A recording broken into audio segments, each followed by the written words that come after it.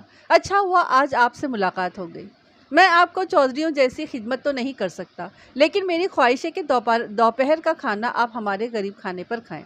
کھانے کا شکریہ، میں نے کہا، ہم زیادہ دیر نہیں رک سکتے۔ آپ کو تو پتہ ہی ہوگا کہ چودھری رستم علی کے گھر کی 2 عورتیں اغوا ہو گئی ہیں، اور چودھری کا خیال ہے کہ یہ حرکت دوست محمد آوان کی ہے۔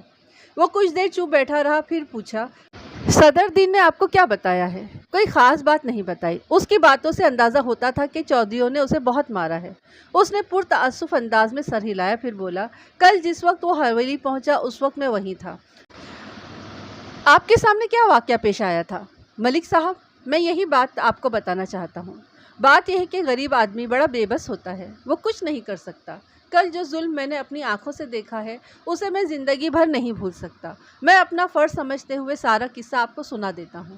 آپ اس علاقے کے تھانے دار ہیں، اگر آپ اس ظلم کو روکنے کے لیے کچھ کر سکتے ہیں تو ضرور کریں۔ ہم لوگ تو کچھ نہیں کر سکتے، شاید یہ سب کچھ ہمارے اعمال کا نتیجہ ہے۔ اس نے تفصیل بتاتے ہوئے کہا کہ وہ چودھری رستم علی کے گھر میں بچوں کو ٹیوشن پڑھانے جاتا ہے۔ گزشتہ روز صدر دین کوچوان بین کرتا ہوا حویلی پہنچا۔ چودھری رستم علی، اس کے دونوں بیٹے اور دیگر افراد خانہ شور کی آواز سن کر صدر دروازے کی طرف بھاگے۔ ماسٹر فیروز علی اس وقت بیٹھک میں بچوں کو پڑھا رہا تھا، وہ بھی صدر دروازے پر پہنچ گیا۔ اس نے دیکھا کہ صدر دین کے کپڑے پر خون لگا ہوا تھا اور وہ سینہ کو بھی کر رہا تھا۔ تانگا ایک طرف کھڑا تھا اور گھوڑا بھی زور زور سے ہنہنا رہا تھا۔ شیر علی نے جب دیکھا کہ تانگا خالی ہے تو اس نے تیزی سے آگے بڑھ کر صدر دین کا گریبان پکڑ لیا اور اس سے پوچھا کہ عورتوں کو کہاں چھوڑ آیا ہے؟ صدر دین نے ہاتھ جوڑتے ہوئے کہا، چودھری صاحب، بیبیوں کو ڈاکو اٹھا کر لے گئے ہیں۔ یہ دیکھیں، انہوں نے مجھے بھی زخمی کر دیا ہے۔ میں اکیلا تھا جی، کچھ نہیں کر سکا۔ یہ سن کر چودھری رستم علی کی آنکھوں میں خون اتر آیا۔ اس نے صدر دین کے منہ پر گھونسے اور تھپڑ مارتے ہوئے کہا، نمک حرام، اگر تو کمزور تھا تو زندہ کیوں واپس آ گیا؟ تو نے ڈاکوؤں کو مقابلہ کرتے ہوئے اپنی جان کیوں نہیں دے دی؟ کون تھے وہ کتے؟ کس نے ہماری عزت پر ہاتھ ڈالا ہے؟ انہوں نے ڈھانٹے باندھ رکھے تھے جی، میں ان کی شکل نہیں دیکھ سکا۔ شیر علی اندر سے بیت کی چھڑی نکال لایا اور صدر دین کو بری طرح پیٹنا شروع کر دیا۔ صدر دین کی دردناک چیخیں سن کر پورا گاؤں وہاں جمع ہو گیا، مگر کسی کو شیر علی کا ہاتھ روکنے کی ہمت نہ ہوئی۔ صدر دین مار کھاتے کھاتے زمین پر گر پڑا، اس کا چہرہ لہو لہان ہو گیا تھا۔ کچھ دیر بعد 4 آدمی صدر دین کو چارپائی پر ڈال کر اس کے گھر چھوڑ آئے، لیکن چودھریوں کے انتقام کی آگ ابھی سرد نہیں ہوئی تھی۔ رات کے 10 ساڑھے 10 بجے چودھری رستم علی کا چھوٹا بیٹا امیر علی 2 آدمیوں کے ہمراہ صدر دین کے گھر پہنچا اور اس کی بیٹی شریفہ کو اٹھا کر لے گیا۔ اگلی صبح جب شریفہ گھر پہنچی تو اس کا سب کچھ اجڑ چکا تھا۔ ماسٹر فیروز علی نے جب بات ختم کی تو اس کی آنکھوں سے آنسو بہہ رہے تھے۔ مجھے یاد آیا کہ صدر دین کے گھر کے اندرونی حصے سے کسی لڑکی کی ہچکیوں اور سسکیوں کی آوازیں آ رہی تھی۔ میں یہی سمجھا تھا کہ وہ لڑکی اپنے باپ کی حالت پر آنسو بہا رہی تھی، حالانکہ نذیرہ بی بی نے اپنی بیٹی کا ذکر بھی کیا تھا۔ مجھے کیا معلوم تھا کہ وہ لڑکی اپنی بربادی پر نوحہ کنا تھی۔ ملک صاحب، ہمیں کچھ کرنا چاہیے، میرے ایک ساتھی نے کہا۔ یہ قابل دست اندازی پولیس کیس ہے۔ ہاں ہے تو صحیح، میں نے کہا، لیکن تم دیکھ چکے ہو کہ صدر دین یا اس کا باپ مدعی بننے کے لیے تیار نہیں ہے، اور میرا خیال ہے کہ ہمیں کوئی گواہ بھی نہیں ملے گا۔ کیوں جی ماسٹر صاحب، اب گواہی دیں گے؟ ماسٹر فیروز علی تأمل کرتے ہوئے بولا، میں گواہی دینے کے لیے تیار ہوں، لیکن آپ کو میری حفاظت کی ضمانت دینا ہوگی۔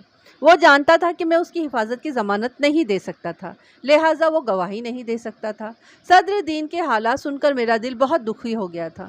میرا جی چاہتا تھا کہ رستم علی کے دونوں بیٹوں کو گرفتار کر لوں اور تھانے لے جا کر بند کر دوں، لیکن میں جانتا تھا اس سے کچھ حاصل نہ ہوگا، بلکہ اس سے صدر دین کے لیے مزید مشکلات پیدا ہوں گی۔ بہرحال میں نے اتنا ضرور کیا کہ صدر دین اور اس کی بیٹی شریفہ کو اپنی نگرانی میں اسپتال پہنچا دیا۔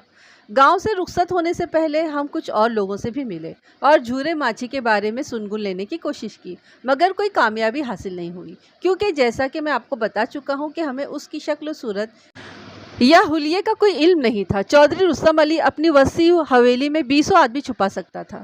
تقریباً 3:30 بجے ایک نوجوان جس نے نفیس لباس اور قراقلی ٹوپی پہن رکھی تھی بڑی شان سے میرے کمرے میں داخل ہوا۔ اس نے تیکھی قسم کی چھوٹی چھوٹی مونچھیں رکھی ہوئی تھی اور عمر اس کی کوئی 23-24 سال کے قریب ہوگی۔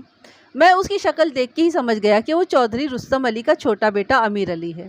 حاضر ہو سکتا ہوں جناب، اس نے اندر داخل ہونے کے بعد کہا۔ کون ہو تم؟ میں نے تحکمانہ لہجے میں کہا۔ باہر کھڑے ہو کر اجازت لو، جسے دیکھو منہ اٹھا کر چلا آ رہا ہے۔ اس نے اپنا تعارف کرانے کی کوشش کی اور بولا، ملک صاحب میں تم نے سنا نہیں؟ میں نے اس کی بات کاٹی۔ باہر انتظار کرو، یہ چوپال نہیں، یہ تھانے دار کا کمرہ ہے۔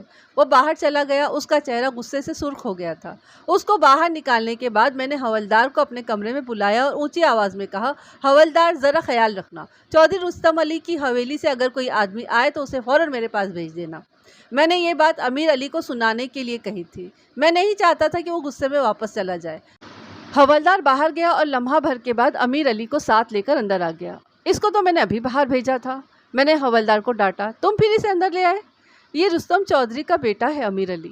حوالدار نے کہا، اچھا، میں نے کہا، تم نے بتایا کیوں نہیں کہ تم چودھری رستم علی کے بیٹے ہو؟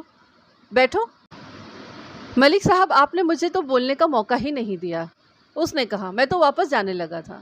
میں نے حوالدار سے کہا، روز نامچہ وغیرہ لے آؤ، امیر علی اغوا کی رپورٹ لکھوانے آیا ہے۔ ملک صاحب صبح آپ ہمارے گاؤں آئے تھے، میری آپ سے ملاقات نہیں ہو سکی تھی، مگر بہت افسوس ہوا۔ اس نے میرے بولنے کا انتظار کیا، پھر سلسلہ کلام جاری رکھتے ہوئے بولا، ہمیں پتہ چلا ہے کہ آپ نے صدر دین کو یہاں اسپتال میں داخل کرا دیا ہے۔ میں رپورٹ میں اس کا نام لکھوانا چاہتا ہوں۔ ہمارا خیال ہے کہ اغوا اس کی ملی بھگت سے ہوا ہے۔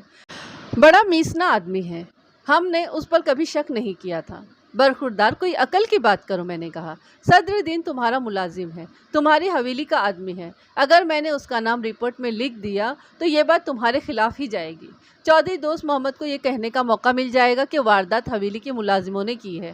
اسے تمہارے ہی آدمیوں کو تمہارے خلاف کرنے کا اور ایک موقع مل جائے گا۔ اپنے ملازموں کو ہمیشہ خوش رکھنا چاہیے۔ جیسے آپ کی مرضی، اس نے کہا۔ ویسے سچ پوچھے تو ہمیں صدر دین پر بہت غصہ ہے۔ سچ کہتے ہو، میں نے کہا۔ غریب آدمی پر تو سب کو ہی غصہ آتا ہے۔ حوالدار رجسٹر لے کر میرے کمرے میں پہنچ گیا اور رپورٹ درج کرنے لگا۔ امیر علی سے سوال و جواب کے دوران پتہ چلا کہ صادقہ بیگم اپنے والدین سے ملنے قصبے آئی تھی۔ میں نے اس کے باپ کا نام اور پتہ ڈائری میں نوٹ کر لیا۔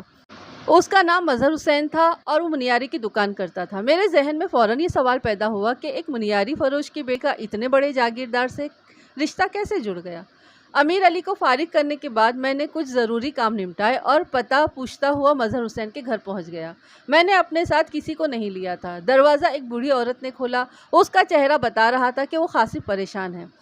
میں نے اسے سلام کیا اور کہا کہ میں صادقہ بیگم کی کسی رشتہ دار سے ملنا چاہتا ہوں۔ عورت نے بتایا کہ وہ صادقہ بیگم کی ماں ہے۔ بعد میں اس نے اپنا نام فاطمہ بی بی بتایا۔ میری درخواست پر وہ مجھے ایک سادہ سی بیٹھک میں لے گئی، تاہم وہ اپنی بیٹی کے بارے میں بات کرتے ہوئے ہچکچا رہی تھی۔ کمرے میں 2 افراد اور آ گئے، ایک اس کی بہو اور دوسرا اس کا بیٹا۔ بیٹے کا نام غالباً شبیر حسین تھا۔ ماں جی، ہمیں اطلاع ملی ہے کہ آپ کی بیٹی صادقہ بیگم کو کل ڈاکوں نے اغوا کر لیا ہے۔ اس کے ہمراہ چودھری رستم علی کی بھانجی ریحانہ بھی تھی۔ آپ کی بیٹی کل آپ سے ملنے آئی تھی۔ غالباً 3 ساڑھے 3 بجے ریحانہ کے ہمراہ ٹانگے میں واپس روانہ ہوئی تھی۔ تھوڑی دیر پہلے امیر علی اغوا کی رپورٹ لکھوا کر گیا ہے۔ اچھا؟ فاطمہ بی بی نے حیرانی سے کہا۔ وہ تو کہتے تھے کہ پولیس کو اس معاملے کی خبر نہیں ہونا چاہیے۔ کمال ہے، شبیر حسین نے کہا۔ آج صبح چودھری کا آدمی ہمیں تاکید کر گیا تھا کہ یہ بات باہر نہ نکلے، اب انہوں نے خود ہی رپورٹ بھی درج کروا دی۔ ان لوگوں کا کوئی دین ایمان ہی نہیں ہے۔ اس کی باتوں سے ظاہر ہوتا تھا کہ وہ اپنی بہن کے سسرال والوں کو پسند نہیں کرتا تھا۔ میں نے فاطمہ بی بی سے کہا، ماں جی، کل آپ کی بیٹی 6-7 گھنٹے آپ کے پاس رہی تھی۔ آپ نے اس کی روانگی کے وقت کوئی خاص بات محسوس کی یا کوئی مشکوک آدمی یا کسی مشکوک آدمی کو تانگے کے آس پاس تو نہیں دیکھا تھا؟ میں نے تو ایسی کوئی بات نہیں دیکھی تھی، فاطمہ بی بی نے جواب دیا۔ صادقہ نے دوپہر کا کھانا ہمارے ساتھ کھایا تھا اور وہ ٹھیک ٹھاک تھی۔ اس نے 2 بجے ہی تانگے کا انتظار کرنا شروع کر دیا تھا۔ ریحانہ تانگے سے اتر کر اندر آئی تھی اور کھڑے کھڑے واپس چلی گئی تھی۔ میں نے اسے بیٹھنے کے لیے بہت کہا تھا، مگر وہ کہنے لگی دیر ہو جائے گی۔ صادقہ تو پہلے ہی تیار بیٹھی تھی۔ دونوں جا کر تانگے میں بیٹھ گئی اور تانگا روانہ ہو گیا۔ میں نے محسوس کیا کہ فاطمہ بی بی کی بہو کچھ کہنا چاہ رہی تھی، لیکن شاید وہ اپنی ساس کی موجودگی میں جھجک رہی تھی۔ میں نے اس سے مخاطب ہو کر پوچھا، بی بی، صادقہ خریداری وغیرہ کرنے بھی گئی تھی؟ نہیں جی، اس نے جواب دیا۔ میں نے اسے کہا بھی تھا کہ خریداری کرنے چلتے ہیں، مگر وہ راضی نہیں ہوئی، بہت چپ تھی۔ اس نے کھانا بھی ٹھیک سے نہیں کھایا۔ ماں جی برا نہ مانے تو ایک بات پوچھوں؟ میں نے فاطمہ بی بی سے پوچھا۔ آپ نے چودھریوں کے ساتھ کیسے رشتہ جوڑ لیا؟ اس نے افسردگی سے جواب دیا، بس جی ہونے والی بات تو ہو کر ہی رہتی ہے، ہم نے کیا رشتہ جوڑنا تھا۔ تھوڑی دیر بعد شبیر حسین اٹھ کر اندر چلا گیا۔ میں دونوں عورتوں سے باتیں کرتا رہا۔ چند لمحوں کے بعد اندر سے کسی بچے کے رونے کی آواز سنائی دی۔ یہ آواز سن کر فاطمہ بی بی بھی اندر چلی گئی۔ اس اثنا میں بھی رخصت ہونے کے لیے اٹھ کھڑا ہوا تھا۔ تھانے دار صاحب، میں آپ کو ایک بات بتانا چاہتی ہوں، فاطمہ بی بی کی بہو نے رازدارانہ لہجے میں کہا۔ میرا خیال ہے کہ صادقہ کی اپنے آدمی سے انبن ہو گئی تھی، کل وہ کچھ پریشان سی تھی۔ کیا اس نے تمہیں ایسی کوئی بات بتائی تھی؟ میں نے پوچھا۔ میں نے ٹوہ لینے کی بہت کوشش کی تھی مگر اس نے کچھ نہیں بتایا، یہی کہتی تھی کہ سب ٹھیک ہے، لیکن جاتے وقت وہ اپنا سارا زیور میرے پاس رکھوا گئی ہے۔ کہتی تھی کسی کو بتانا نہیں، گھر میں کسی کو یہ بات معلوم نہیں ہے۔ وہ یہ بات کر ہی رہی تھی کہ اس کی ساس ایک شیرخوار بچے کو گود میں اٹھائے ہوئے واپس آ گئی۔ بچہ رو رہا تھا، اس لیے میرا اندازہ ہے کہ ساس نے بہو کی بات نہیں سنی تھی۔ اس کی بات نے مجھے شش و پنج میں ڈال دیا۔ اگر صادقہ کی چودھری رستم علی سے انبن ہو گئی تھی تو عجب نہیں کہ اغوا میں اس کا ہاتھ ہو۔ ایک امکان یہ بھی ہو سکتا تھا کہ انبن رستم علی کی پہلی بیوی یا اس کی اولاد سے ہوئی ہو اور صادقہ نے اپنا مستقبل خطرے میں دیکھ کر زیور اپنی بھابھی کی تحویل میں دے دیا ہو۔ ایسی صورت میں اغوا میں شیر علی یا امیر علی کا ہاتھ بھی ہو سکتا تھا، لیکن ریحانہ بھی ساتھ تھی۔ غالباً ریحانہ کو اس لیے اغوا کر لیا گیا تھا کہ حویلی کے کسی آدمی پر شک نہ جائے۔ اس قسم کے خیالات میں الجھے ہوئے میں نے گلی میں قدم رکھا۔ ابھی میں چند قدم ہی چلا تھا کہ ایک نوجوان جو قریبی مکان کے محرابی دروازے میں کھڑا تھا جلدی سے میری طرف بڑھا۔ اسے میں نے پہلے بھی گلی میں دیکھا تھا۔ اس کی عمر 28-30 سال کے قریب تھی۔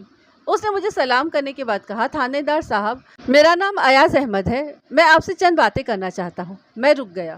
وہ بات جاری رکھتے ہوئے بولا، آپ غالباً صادقہ بیگم کے اغوا کے بارے میں تفتیش کر رہے ہیں۔ میں آپ کو بتانا چاہتا ہوں کہ اس اغوا میں چودھری رستم کی اولاد کا ہاتھ ہے۔ کون ہو تم؟ میں نے پوچھا، اور تمہاری معلومات کا کیا ذریعہ ہے؟ اس نے ادھر ادھر دیکھا، پھر بولا، میں صادقہ بیگم کا کزن ہوں اور یہ سامنے ہمارا گھر ہے۔ اگر آپ کو جلدی نہ ہو تو چند منٹ کے لیے اندر تشریف لے آئیں، میں آپ کو کچھ تفصیل بتانا چاہتا ہوں۔ میں نے لمحہ بھر کے لیے سوچا، پھر نوجوان کے ہمراہ اندر چلا گیا۔ رسمی کلمات کے بعد ایاز احمد نے کہا، ملک صاحب، صادقہ میری منگیتر تھی اور اگر رستم علی اسے اغوا نہ کروا لیتا تو اس وقت وہ میری بیوی ہوتی۔ یہ کب کی بات ہے؟ میں نے پوچھا۔ میرا خیال ہے کہ تھانے میں اغوا کی ایسی کوئی رپورٹ درج نہیں کرائی گئی۔ جی ہاں، اس اغوا کی رپورٹ تھانے میں درج نہیں کروائی گئی تھی، اس نے کہا، کیونکہ رستم علی نے اپنے بدماشوں کے ذریعے صادقہ بیگم کے گھر والوں کو خطرناک نتائج کی دھمکی دی تھی۔ اس نے تفصیل بتاتے ہوئے کہا کہ وہ واقعہ 2-2.25 سال پہلے پیش آیا تھا۔ صادقہ بیگم ان دنوں اسکول میں پڑھا کرتی تھی۔ ایک روز اتفاق سے چودھری رستم علی نے اسے دیکھ لیا۔ وہ اپنی بھانجی ریحانہ کے ساتھ قصبے میں آیا تھا اور اسے اسکول میں چھوڑ کر بازار جانے کا ارادہ رکھتا تھا۔ اس نے صادقہ کو دیکھا تو پہلی ہی نظر میں اس کا گرویدہ ہو گیا۔